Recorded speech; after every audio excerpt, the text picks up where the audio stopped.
أعوذ بالله من الشيطان الرجيم بسم الله الرحمن الرحيم الحمد لله والصلاة والسلام على سيدنا ونبينا ومولانا محمد وعلى آله وأصحابه أجمعين أما بعد السلام عليكم ورحمة الله وبركاته. Аллах Всевышнему благодарим за все Его благо и ни'мат, без ограничений ни'мата Аллаху Всевышнему.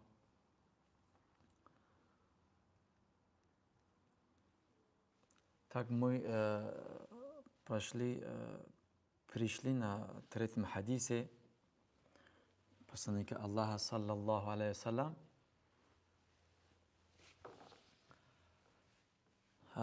где говорит, передается от Ибн Умара, радiyallahu анху, хадис. Буня الإسلام على 5: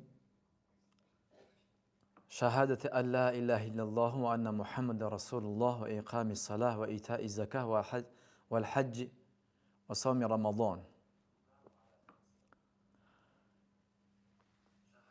Сахих Бухари, Муслим, что означает хадис, что посланник Аллаха салама в этом хадисе говорит, передано от кого? От Абдулла ибн Умар, радiyallahu анху. Хадис передает Абдулла ибн Умар, радiyallahu анху, что говорит посланник Аллаха салама, что буня ислам аля хамсин, ислам построен на 5, то есть столбах. Шахадату алла илляха илляллах ва анна Мухаммада Расулуллах, то есть свидетельство того, что нет божества, кроме единого Аллаха Всевышнего, и что Мухаммад посланник Аллаха, саллаллаху алейхи вассалям. Ва иқами салах, и совершение салата, намаза, ва ита из зака, и выплачивание заката, валь хадж, и совершение хаджа, паломничества, ва сауми Рамадан, и держать пост Рамадана. Это 5 столбов ислама.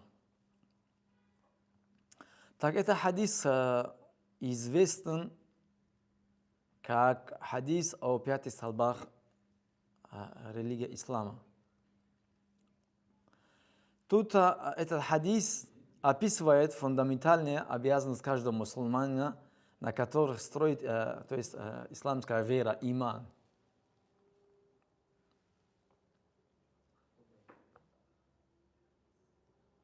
То есть здесь посланники Аллаха, саллаллаху алейхи вассалям, ислам, религия ислама описывает как здание, ислам как здание, который стоит на 5 столбов, то есть намаз, закат, хадж и совершение поста Рамадана, это как его опор или столб, это здание. То есть здание без столбов не будет стоять. То есть ислама без этих столбов не будет. Поэтому тут посланник Аллаха описывает ислам, религию ислама, как на здании, которое стоит на 5 столбов. То есть 5 корней ислама. Тут мы переходим, объясняем о передатчике, то есть кто передал хадису. Это хадису передал Абдулла ибн Умар, радiyallahu анхума.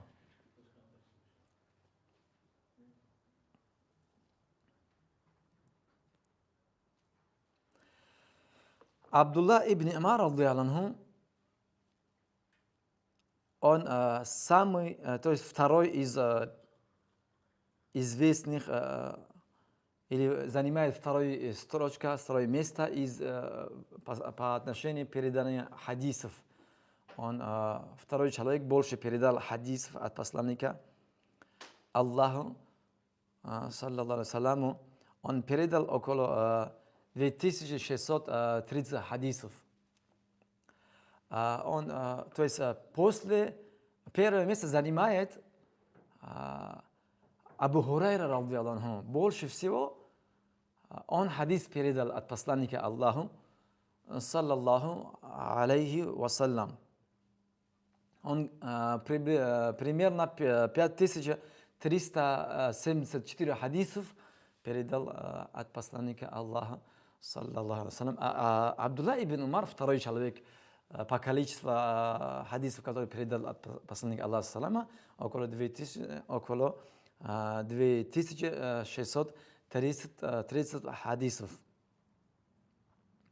И другие крупные передатчиками хадисов после Абу Хурайра, после Абдулла ибн Умара, это является правоверный мат мусульман, это Аиша, радиаллаху анха, то есть дочка Абу Бакра ас-Сиддиқа, радиаллаху анху, которой она передала хадис около 2210 хадисов, субханаллах, от посланника Аллаха, саламу. Занимает после ее Анас бин Малик, радиаллаху, который служил посланнику Аллаха, саламу, долгих лет, с малых лет, он был всегда рядом с посланником, саламу. Он передал около 2286 хадисов.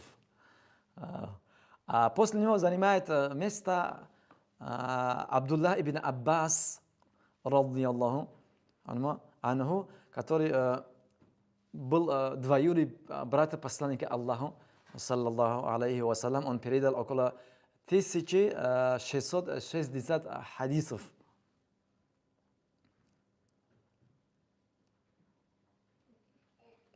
И также были, то есть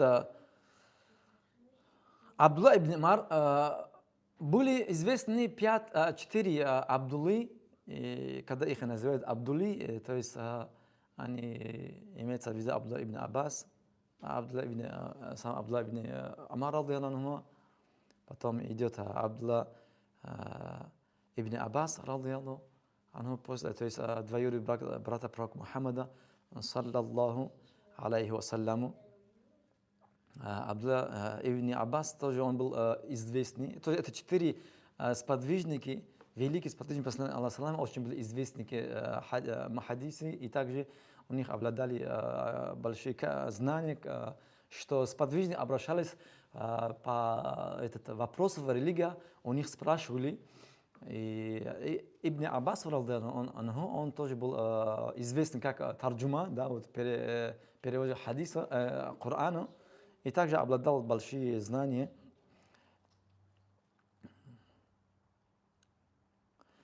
И также был третий Абдулла, был Абдулла ибн Амр ибн Ал-Ас, да будет доволен им Аллах, сын известный полководца Амр ибн Ал-Ас.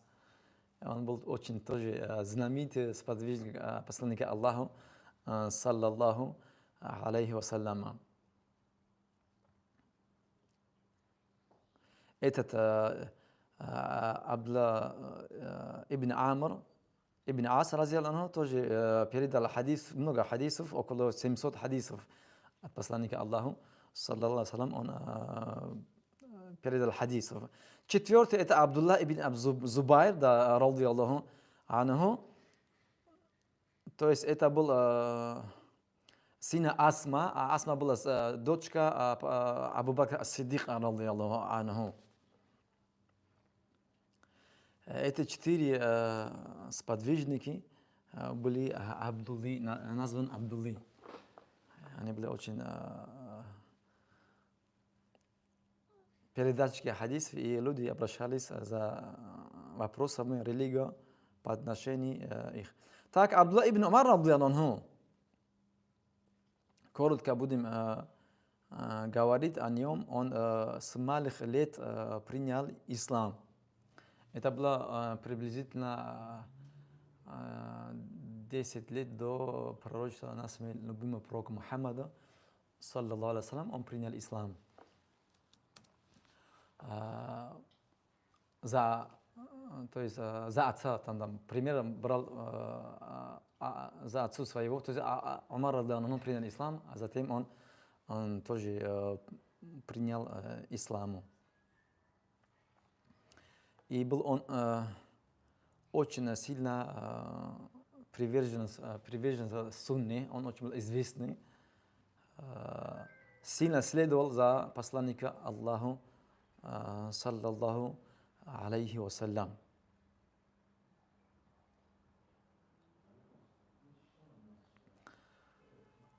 Он старался все до мельчайшего сунна посланника Аллаха копировал и следовал за него. Он очень был сильно известен по поддержке сунны, как ходил посланник Аллаха, как он сидел, как он вставал, как он выпивал там воды, да, он все копировал. Маршруты, как посланник совершал, ходил, по какой дороге ходил. И посланник Аллаха, где он сидел по дороге, отдохнул, и Абдулла ибн Умар также и по этой дороге ходил, и там, где посланник сидел, отдохнул, он тоже также сидел, отдохнул. То есть копировал все, до единого копил. Когда выпивал воды, тоже выпивал на 3 глотка. То есть все соблюдал, да, вот сунну, он выпивал правый сунну и сказал бисмилля, и также по 3 глотка и выпивал, вставал или сидел, все копировал, все маршруты, все дела посланника Аллаха копировал.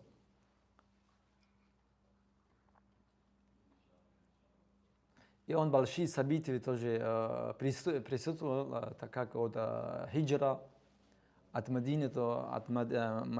Макка до Мадина присутствовал. Большие события он тоже присутствовал, Абдулла ибн Умар радiyallahu анху, как битва Хандаке, то есть битва траншей, и все битвы тоже за Хандаке. При Бадре Ухуде он был маленький, не участвовал, а остальные все большие события он участвовал.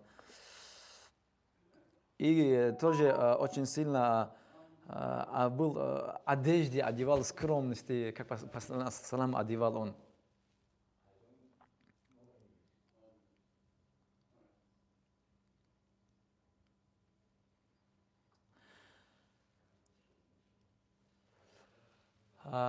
И даже был Абдулла ибн Умар, то есть предложен стать халифой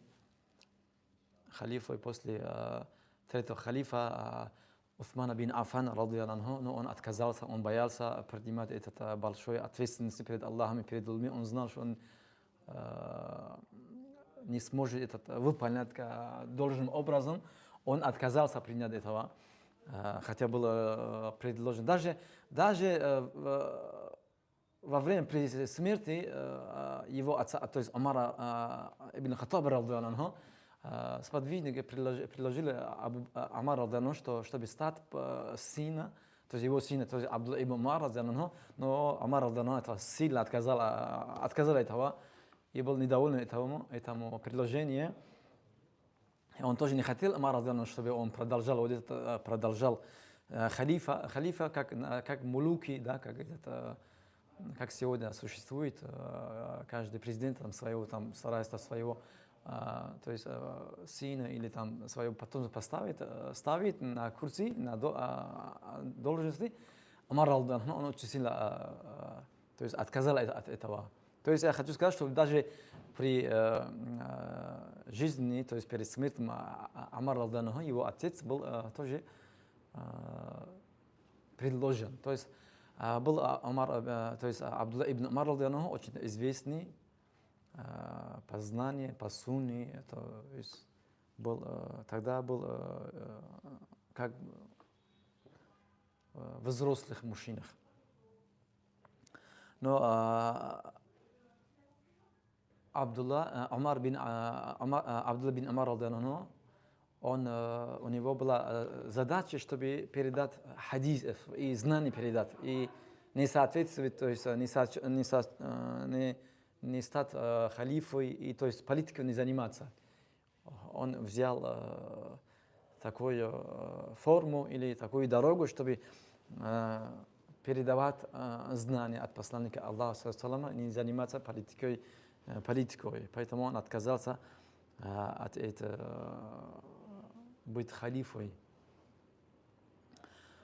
Эта история написана в книгах Саад, книга есть известная, Табахат аль-Кубра, и также Ибн Касир, книга известная, история Аль-Бидат аль-Ниха, тоже написана об этом историю, и также имам Аз-Захаби, его книга очень известная, очень еще полезная, эта книга, Сияр А'лам ан-Нубала, тоже написана об этом история, что Абдулла ибн Амар, он отказался от быть халифатом, отказался, тогда когда была шура, кого ставить халифой после Усмана бин Аффана, радiyallahu анху.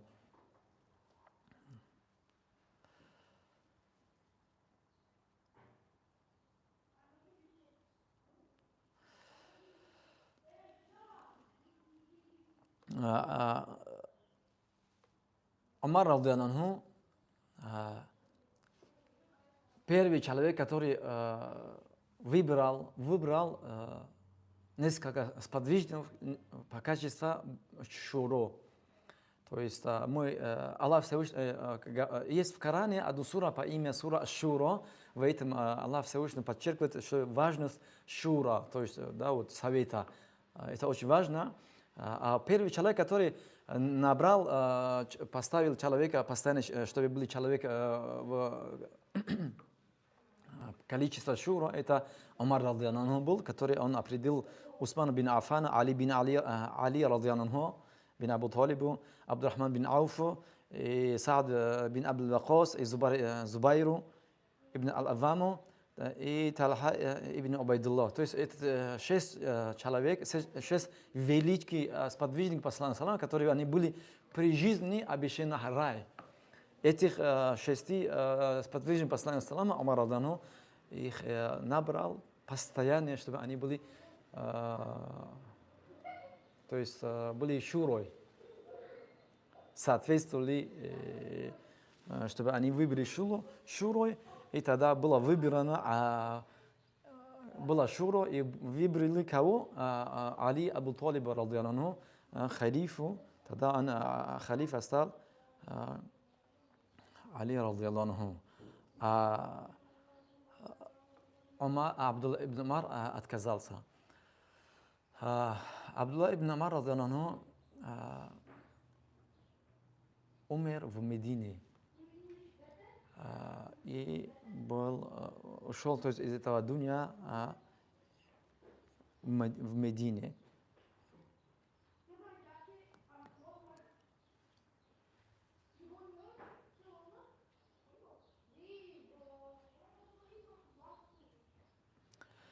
Так, иншаллах, будем говорить дальше. Так, бунья аль-исламу аля хамсин. Бунья аль-ислам, то есть ислам построен на 5 столбах. То есть ислам имеет 5 столбов или опоры, которые будут стоять на нем религия ислама. Шахадат Аллах илляха илляллах анна Мухаммада Расулуллах, это первое, что это свидетельство о том, что нет никого или нет божества, которое действительно нет божества, кроме единого Аллаха Всевышнего, и что Мухаммад посланник Аллаха, саллаллаху. То есть это шахадат, первый столб ислама, это шахада. Шахада, смотрите, стоит из 2 частей. Первый свидетельство о том, что нет достойным поклонения, кроме единого Аллаха Всевышнего, а вторая часть это свидетельство о том, что Мухаммад, саллаллаху алейхи ва саллям, это является посланником Аллаха. То есть обязательно принимать эти два. То есть здесь вот два часть, она сделана как одну часть. То есть обязательно надо верить посланнику Аллаха, саллаллаху. То есть вера обязательная. Говорить это недостаточно. А то многие говорят, но у них не принимается, потому что у них вера говорят, но вера нету здесь. Как мунафики, Аллах Всевышний про них говорит, «А'уду мин шайторир раджим, иза джа'ака аль-мунафикуна, калу нашхаду аннака расулуллах». То есть мунафики тоже говорили, приходили к посланнику и говорили, что мы свидетельствуем, что ты являешься посланником Аллаха, но они только говорили, но не верили. То есть тут обязательно нужно верить в посланника Аллаха, саллаллаху алейхи вассаляма, и следовать за посланника Аллаха, саллаллаху алейхи вассаляму. То есть принимать его приказы без никакого колебания. Почему я это говорю? Потому что сейчас есть фирка, течение, которые враги ислама приобрели и выпустили ислама, чтобы то есть вредности в ислама, они, те, которые то есть, говорят, мы верим в посланника Аллаха, но не принимают хадисов. То есть, если говорит, если есть в Коране, то мы принимаем, а если в Коране нет, то мы не принимаем. Это хадис, то есть принимать посланника Аллаха, тут обязательно, то есть принимать его приказы, обязательно. Поэтому, то есть даже хадис есть, где посланник Аллаха, хадис сахih, сейчас я не помню по-арабски, на арабском термине, говорит, чтобы не было у вас так, чтобы пришел мои хадисы или мои приказы, он не сказал, что это в Коране есть. Если в Коране есть, то я принимаю это. Если нет в Коране, то я не принимаю это, чтобы предупреждает. То есть посланник Аллаха, саллаллаху алейхиссалям, у него было это чудеса, то есть, которое было вахи, было к нему вынесено, чтобы он сказал, предупредил, что то есть будет такое времена и будут ходить люди такие, что будут принимать Коран, а не будут принимать хадисов, чтобы посланник говорит, чтобы у вас не было такое, чтобы вы принимали только Коран, а не принимали хадисов. То есть принимать посланник салама, его слова, это заходит в свидетельство. Недостаточно только верить и говорить, и верить в первую часть шахаду, ашхаду алла илляилляллах, а не верить во вторую часть. Это обязательно. То есть верить в посланника Аллаха, саллаллаху алейхи, и следовать за его приказы. То есть принимать хадис тоже. А вторая часть это ва иками салат и совершение намаза. Второй столб. Второй столб это совершение намаза. Субханаллах. Намаз. Многие холодно относятся по отношению к намазу, наузу билля. Это очень опасно. Это вторая столб ислама. Вообще этот намаз было то есть совершали намаз все посланники Аллаха и все мусульмане всегда всю дорогу. То есть этот хадис говорит о 5 столбов. Это все пророки и посланники Аллаха. Все они пришли к этому, призывали к этому 5 столбов ислама. То есть все пророки призывали к едине Божию и призывали к совершению намаза и держать пост и также совершать хадж и выплачивать закат. Об этом Аллах Всевышний в Коране говорит насчет посланника и пророка, что они все были мусульманами и все были призывали к исламу. То есть наш посланник Аллах, он последний и завершающий и печать посланника Аллаха, последний и пророков, но религия была с самого начала. То есть самый первый этот человек и посланник Аллаха, это был Адам, алейхиссалам, он призывал к исламу.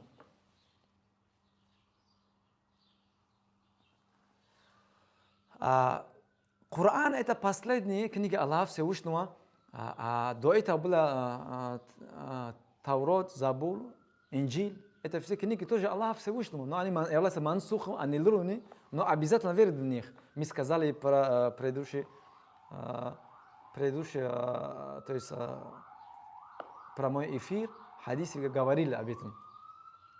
То есть все пророки были мусульманами. И все призывали к исламу, и все призывали к этим 5 столбов ислама. То есть к единобожию, совершению намаза, то есть выполнять хадж, выполнять закат, и держать пост Рамадана, и также совершать хадж при возможности. Аллах Всевышний говорит в Коране, сура Бакара, «Аузу билляхи минаш шайтани раджим, ла нуфаррику байна ахадин мин русулихи». То есть нет, мы не различаем между пророками. То есть все пророки до единого, они были мусульмане и призвали к исламу. Все призвали к единобожию. И также все призвали к намазу. Например, если возьмем из Корана, где Аллах Всевышний что-то говорит в предыдущее время намаза, сура Юнусе, Аллах Всевышний говорит: «Вахайна иля Муса ва ахи ан табавваа ли каумикума би Мисра буютан фаджалу буютан киблатан ва акиму ссалах ва баширил му'минин». То есть мы сделали вахи кому? Вахайна мы сделали вахи иля Муса ва ахи, к Мусе и его братья Харуне, что ан табавваа ли каумикума би Мисра буюта, что делайте для своего общины народа жилище в Египте, в Мисре, и сделайте это кибла в этом дом, молильный дом, кибла, и совершайте намаз, вабаширил му'минин, и обрадуй верующие. То есть здесь говорится, что во время Муса алейхиссалам и Харуна, то они совершали намаз. То есть они, видите, намаз совершали. И также говорит Аллах Всевышний в суре Марьям: «Аусани би салати ва закати ма думту хайя». То есть слова это Иса алейхиссалам, когда он родился только, было в руках Марьям алейхиссалам, и он разговаривал, он говорил: «Ваусани би салати ва закат». То есть я завещен, то есть мне завещено, чтобы совершал салат, намаз и выплачивал закат ма думту хайя, до тех пор, пока я живой. То есть посмотрите, Иса алейхиссалам тоже был приказан он отдавать закат и то есть совершать намаз. И также говорит Аллах Всевышний в этом суре о Исмаиле алейхиссалам, говорит: «Вазкур Исмаиля фил китаб, иннаху кана садикал ва'ди ва кана расулян набия». То есть вспоминай Исмаилу, он был правдивым в обещаниях и был посланником и пророков. Он «Вакана я'муру ахлаху бис салати ва закати, вакана инда раббихи мардия». Он всегда приказал своей семье, своим детьми, чтобы они что? Совершали намаз. Совершали намаз. То есть здесь говорится, предыдущих пророков, они тоже совершали намаз и выплачивали закат, и также совершали хадж. Насчет хаджа тоже говорит сура Хаджа, что Аллах Всевышний говорит Ибрахиму алейхиссалам, что «Азин фил хадж, азин фил нас бил хадж, я'атука риджала ва аля кулли дамир я'атина мин кулли фаджин амик». То есть объявляй, азин, делай, азан делай, то есть призывай людей, чтобы они пришли и совершали хадж. То есть посмотрите, Ибрахим алейхиссалам тоже был приказан совершать хадж. То есть это 5 столбов ислама, они призывали все пророками. То есть все пророки призывали к исламу, и все пророки призывали к 5 столбов ислама.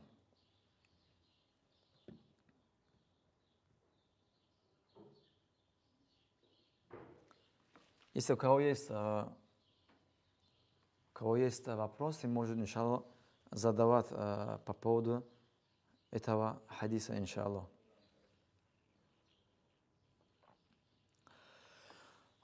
وإيتاء الزكاة وحج البيت وصوم رمضان. Насчет Рамазана Аллах Всевышний тоже говорит в суре Бакара: «Кутиба алейкум ас-сиям, кама кутиба аля лазина мин кабликум То есть это было, Рамазан является фарзом для вас, и также было фарзом общины, те, которые то есть, были до вас. То есть Рамазан тоже держали и другие общины, то есть все пророки тоже призывали к Рамазану. Но у них была форма разная, отличались форма. Мы точно не знаем, как у них была форма. То есть у нас намаз, это стоят киям и руку, суджуд, у них, Аллах Аллам, как они совершали намаз. И у них было меньше намаза, у нас, допустим, 5-кратный намаз в день, у них может меньше было. Намаз и закат, это очень, насчет намаза и заката, очень много люди не совершают намаз или не выплачивают заката. Это очень огромное, то есть один из величайших грехов, и она очень опасная, что насчет оставления намаза очень много есть разговоры.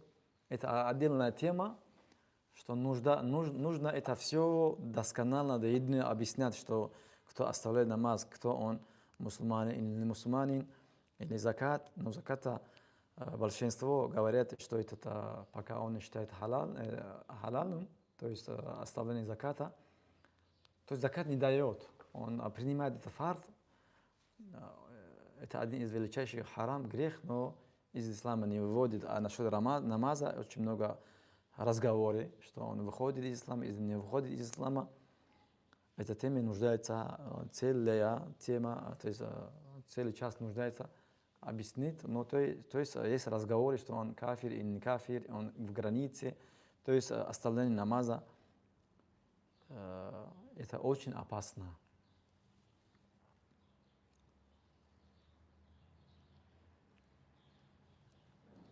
Если есть у кого вопросы, иншаллах, может задавать вопросы, иншаллах.